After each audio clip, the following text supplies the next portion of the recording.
everyone, Lee Brownie here from Stuff to Do. You may know that I'm publishing a series of videos that talks about writing for web and how to make your blog posts optimized for search engines. And I'm just doing it in little chunks, all very digestible, so you can come in, learn a bit, try it out and move on to the next thing. So the case study we are using is an article centered around the keyword thank you cards for kids to make. So you can see that in the header here, thank you cards for kids to make. And so far we've talked about H1 headers, which is what this is. We've talked about URLs, we've talked about metadata, and we've also talked about featured images over here. And I think it's just slightly dark on the camera so you can't quite see, but this meets the various criteria I need for a featured image, and that it's got bright warm colours, etc., right size, right dimensions. Now, what I'm going to talk about in this image is, this video is the alt text for an image. And it's not just featured images, by the way, it's all images on your page. And it's an opportunity to use the keyword again, so it's easy for the search engines to understand what your page is about. But it also serves another purpose. So I'm just going to go in here. So here we are in the featured image. Thank you card, alien. And here is the alt text box. So you see here, describe the purpose of the image and leave empty if the image is purely decorative. Right, so who uses alt text? Well, this is for people, generally speaking, who are sight impaired. And so with the various pieces of technology available, what will happen is it will read out a description of the image to that person, because obviously they're not able to see the image clearly or at all. So the alt text is actually really important from an inclusivity point of view. So when you're using it, I would strongly urge you to bear that in mind and not just use it from an SEO perspective, i.e. we can put the keyword in it.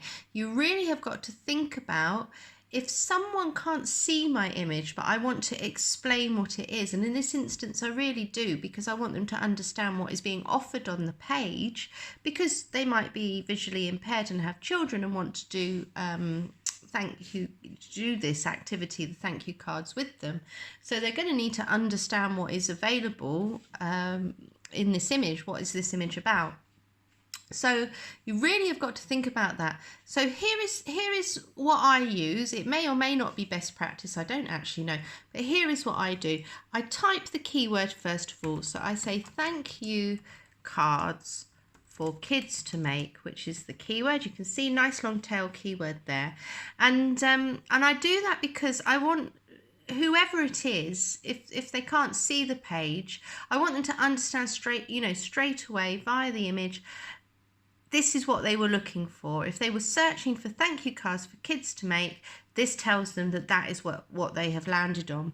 Then space hyphen, then I'll type an actual visual description of the image. So in this case, I'm going to say handmade thank you card, picture, comma, picture of an alien and spaceman high-fiving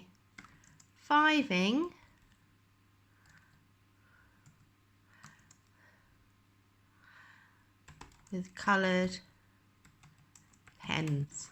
And then I'm going to do a full stop, because if you're having descriptive text read to you, if there's no punctuation, it just flows one into the other. So as a courtesy to anyone who is visually impaired, then you really need to put the full stop so they understand that the description of the picture is finished. You've really got to put yourself in those shoes.